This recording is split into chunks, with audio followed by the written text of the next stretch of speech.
आता सपोज माझ्याकडे कॉलम आहे इथे जेंडर ऑर सेक्स. ओके, तर ह्याच्यामध्ये मला पाहायचंय की किती युनिक व्हॅल्यूज आहेत, म्हणजे किती क्लासेस आहेत. तर मी त्याच्यामध्ये काय करणार, डीएफ डॉट और ब्रॅकेट मध्ये लिहिणार मी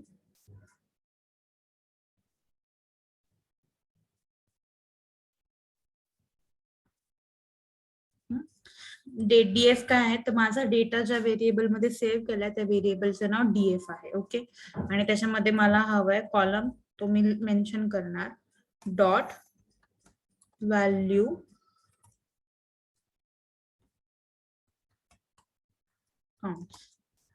म्हणजे माझ्याकडे मेल आणि फिमेल ह्या दोन कॅटेगरीज आहेत आणि त्याच्यामध्ये नंबर ऑफ रोज इतके आहेत. ओके, हे व्हॅल्यू काउंट आपण युजली काय यूज करतो, तर ज्यावेळेस आपल्याकडे कॅटेगॉरिकल व्हेरिएबल असेल आणि आपल्याला माहित नाही की त्याच्यामध्ये किती कॅटेगरीज आहेत, जसं आता इथे फक्त मेल आणि फिमेल आहे, तसं आता जर सीझन जर पाहिलं तर मे बी मला वाटते की 3 कॅटेगरीज येतील. सेम मेथड यूज करायची. डेटा ज्या व्हेरिएबल मध्ये सेव्ह केला आहे ते घ्यायचं आणि एवढं एक लक्षात ठेवायचं की ज्या वेळेस आपल्याला कॉलम घ्यायचा आहे ना, आपल्या डेटा मधला ज्यावेळेस आपल्याला कॉलम घ्यायचा आहे त्यावेळेस we always need to use a square brackets and in the square brackets we have to use this double quote and then mention the column name. आता जे कॉलम नेम जे इथे डिफाईन आहे, म्हणजे जे कॅपिटल आहे जे स्मॉल आहे ते as it is we need to copy. जर एखादा जरी लेटर मिसमॅच झालं तर it will throw a error. Okay, dot value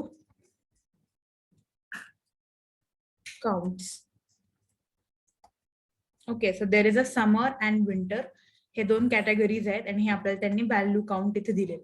म्हणजे ज्यावेळेस आपल्याकडे एखादा कॅटेगॉरिकल व्हेरिएबल आहे आणि ज्याच्यामध्ये कॅटेगरीज आहेत त्यावेळेस आपण हे व्हॅल्यू काउंट यूज करू शकतो.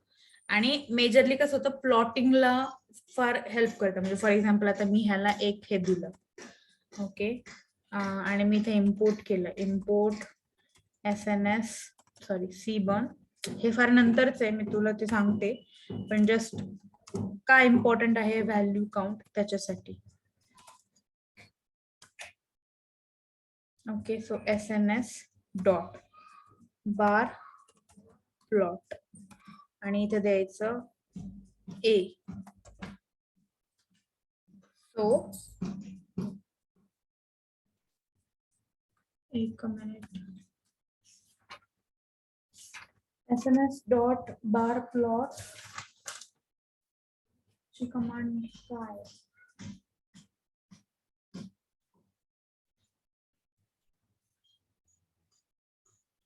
किंवा मी इथे डायरेक्ट लिहू शकते, एक minute.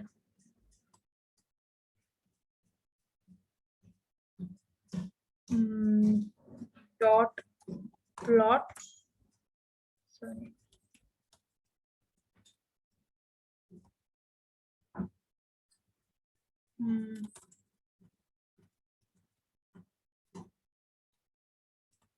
is equal to plot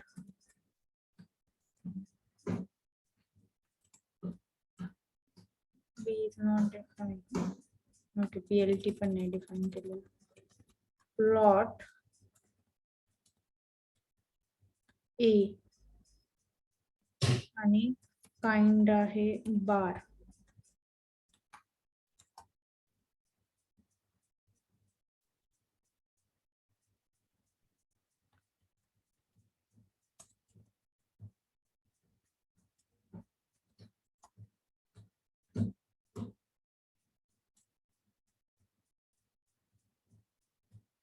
weight, इथे यूज केलं तर plot kind is equal to bar. attribute has PLOT. See इथे आलेलं आहे. म्हणजे सी मी आधी काय केलं, एक मी माझा जो डेटा आहे ना तो सॉर्ट केला होता, म्हणजे सीझन. ओके, मग सीझन मध्ये काय काय व्हॅल्यूज होत्या, तर काय आता इथे आपल्याला समजतंय समर आणि विंटर. ओके, तर मी व्हॅल्यू काउंट हे फंक्शन यूज केलं, ज्याच्यामध्ये काय झालं की ह्याच्या 2 कॅटेगरीज होत्या ना, त्याचे व्हॅल्यूज काउंट झाल्या. म्हणजे समर मध्ये एवढे नंबर ऑफ रोज आहेत, विंटर मध्ये एवढे नंबर ऑफ रोज आहेत. आणि मी इथे फक्त एक कमांड यूज केली, डॉट प्लॉट. आणि काइंड म्हणजे इथे आपण काय पण देऊ शकतो, हिस्टोग्राम देऊ शकतो, पाय चार्ट देऊ शकतो. ते तुम्ही बार यूज केलेलं आहे. तर मग मला ह्या डायग्राम वरनं कळते की बाबा समर मध्ये जास्त नंबर ऑफ रोज आहेत, किंवा समर मध्ये जास्त जे काही आता डेटा सेट आपण स्टडी नाही केलेला, पण आपण त्याच्यावरनं सांगू शकतो. इव्हन इथे पण यूज करू शकतो मेल और फिमेलला. Kind is equal to bar C, म्हणजे नंबर ऑफ मेल हे जास्त आहेत ऍज कम्पेअर टू फिमेल, हे आपल्याला कळतं. आणि जर इथे सपोज आपण एच केलं, म्हणजे फक्त बार, आणि इथे फक्त इथे एच लावलंय मी. ओके, बार आधी फक्त बार केलं तर माझ्याकडे व्हर्टिकल येते, पण नुसतं मी इथे एच पुट केलं तर हॉरिझॉन्टल बार तयार होतोय. ओके, म्हणजे मग मला इथून कळते की बाबा नंबर ऑफ मेल जास्त आहेत ऍज कम्पेअर टू फिमेल. तर ह्याच्यासाठी व्हॅल्यू काउंट हे जास्त इम्पॉर्टंट आहे. व्हॅल्यू काउंट कशासाठी, जसं आपल्याकडे कॅटेगॉरिकल व्हेरिएबल, म्हणजे आपल्याकडे एखादा कॉलम आहे ज्याच्यामध्ये कॅटेगरीज आहेत, मेल, फिमेल. और सपोज जर आपण ते टायटॅनिकचं घेतलं, त्याच्यामध्ये पी क्लास होता, त्याच्यामध्ये 3 क्लासेस होते. असं सीझन आता जसं इथे आहे. आणि जर त्याच्यासाठी आपल्याला हे व्हॅल्यू काउंट फार इम्पॉर्टंट आहे. आणि फक्त हॉरिझॉन्टल हवं असेल तर फक्त बारच्या इथे एच हे क्लिक करायचं. ओके, सो एक व्हर्टिकल आणि एक हॉरिझॉन्टल मी इथे ठेवते. हे इथे यूज केलं जातं. आणि हे जे आहे ना डॉट प्लॉट फंक्शन, हे पॅन्डाज मधलंच मी यूज केलेलं आहे. ओके, याच्यासाठी मी कोणतीही लायब्ररी दुसरी लायब्ररी पॅन्डाज सोडून दुसरी कोणतीही लायब्ररी मी इम्पोर्ट केलेली नाहीये. पॅन्डाज मधलंच हे प्लॉट फंक्शन आहे. ओके, आता सपोज मला हे काढायचंय, हे झालं काय, व्हॅल्यू काउंट झाला. आता क्रॉस टेबल एक आहे फंक्शन. तर म्हणजे मी a is equal to P D dot crosstab, आणि त्याच्यामध्ये मग मी डीएफ 2 मला कोणतेही मला हे द्यायचंय सीझन सपोज मी देतीये. म्हणजे माझ्याकडे 2 कॅटेगॉरिकल व्हेरिएबल आहे, म्हणजे एक माझ्याकडे 2 असे कॉलम आहेत ज्याच्यामध्ये वेगवेगळ्या कॅटेगरीज आहेत, बरोबर. आणि मला त्याच्यावरती त्याच्या डिपेंड मध्ये मला व्हॅल्यूज हव्यात. ओके, तर म्हणून मग मी हे यूज करते.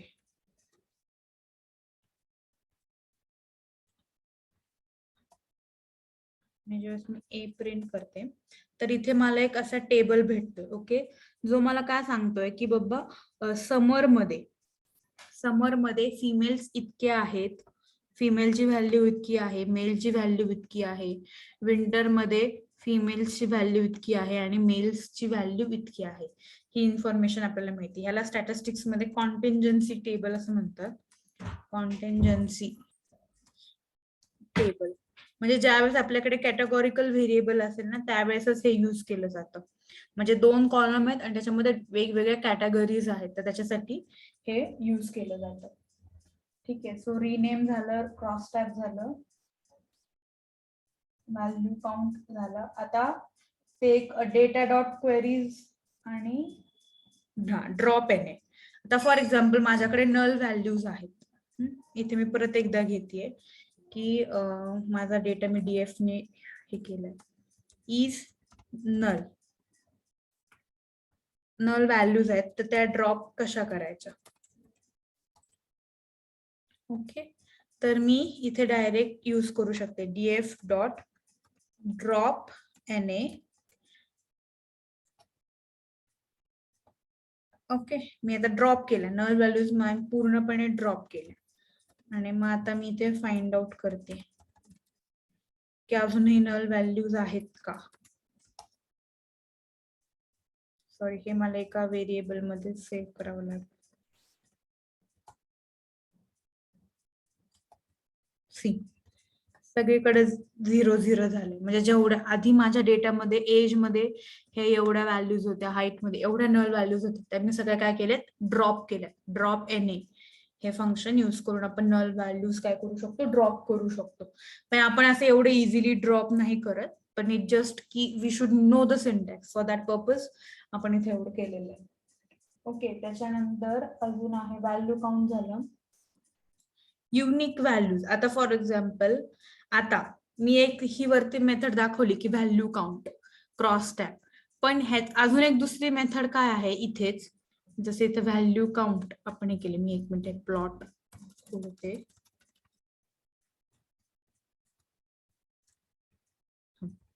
काइंड इज इक्वल टू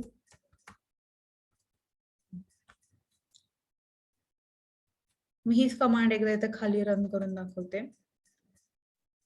माझ्याकडे डेटा आहे आणि मला माहिती करून घ्यायचे की त्याच्यामध्ये किती ह्या कॉलम मध्ये किती वेगवेगळ्या कॅटेगरीज आहेत.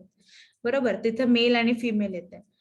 तसंच माझ्याकडे दुसरी मेथड काय आहे की मी हे करू शकते, डेटा आणि त्या कॉलमचं नेम लिहू शकते आणि डॉट युनिक ही पण एक कमांड मी यूज करू शकते. पण इथे काय होतं की मला फक्त मेल आणि फिमेल, की माझ्या कॉलम मध्ये फक्त 2 कॅटेगरीज आहेत हे समजतं. ओके, सिमिलरली आपण सीझन साठी करूयात. स्पेलिंग काय होतं सीझनचं,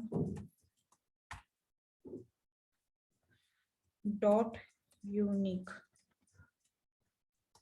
म्हणजे इथे फक्त समर अँड विंटर, इथे मला काउंट नाही भेटत, फक्त मला कळते की माझ्या त्या कॉलम मध्ये 2 कॅटेगरीज आहेत एवढं समजतं. म्हणजे व्हॅल्यू काउंट यूज करतो त्यावेळेस आपल्याला पूर्ण त्याची व्हॅल्यू मिळते. ठीक आहे, आता कोणतं राहिलंय, क्रॉस टॅब झालं. आता सपोज मला एखादा कॉलम ड्रॉप करायचा आहे. ओके, जसं आता फॉर एक्झाम्पल मी इथे परत कोणते कोणते कॉलम्स आहेत ना ते मला माहिती करून घेते. ओके, सपोज मला हा आयडी कॉलम जो आहे तो मला ड्रॉप करायचा आहे. So data dot drop DROP drop function. Okay, कोणता कॉलम ड्रॉप करायचा आहे मला, ID.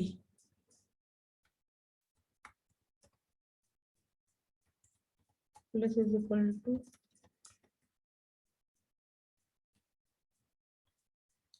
हे खोडते.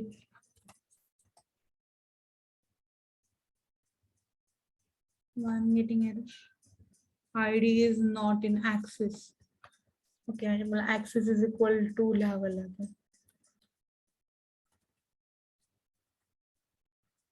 ठीक आहे, data dot drop columns is equal to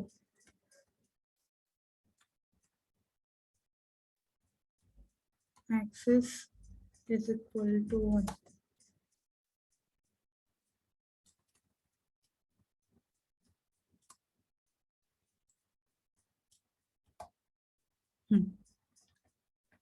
so इथे काय झालं, तो आयडीचा जो कॉलम होता तो ड्रॉप झाला. ऍक्सेस इज इक्वल टू 1 मला मी मेन्शन नव्हतं केलं म्हणून मला एरर येत होती.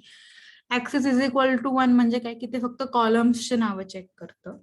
जर मी ऍक्सेस इज इक्वल टू 0 लिहिलं तर ते रो वाईज चेक करणार आणि मग मला तिथे एरर येणार, कारण की आयडी हा माझा काय कॉलम आहे, रो नाहीये. बरोबर, म्हणून मला इथे ऍक्सेस इज इक्वल टू 1 लिहायचे की जेणेकरून ते रिमूव्ह झालं. आयडी हा कॉलम काय झाला, रिमूव्ह झाला.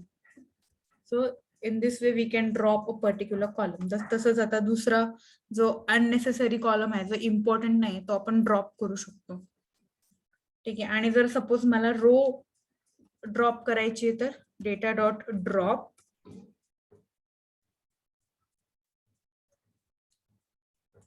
आणि मला सपोज 0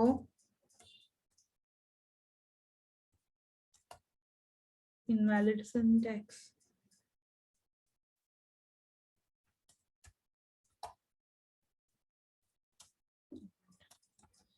कॉलमचं काहीतरी इंडेक्स वाईज जायचंय. ठीक आहे, मी सांगतो.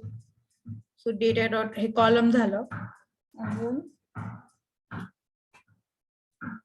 रिप्लेस, हा सपोज माझ्या ह्याच्यामध्ये एखाद्या नल व्हॅल्यूज, आता मी तिथे पूर्ण ड्रॉप केलं पण इथं वरती ते फिल येणे वगैरे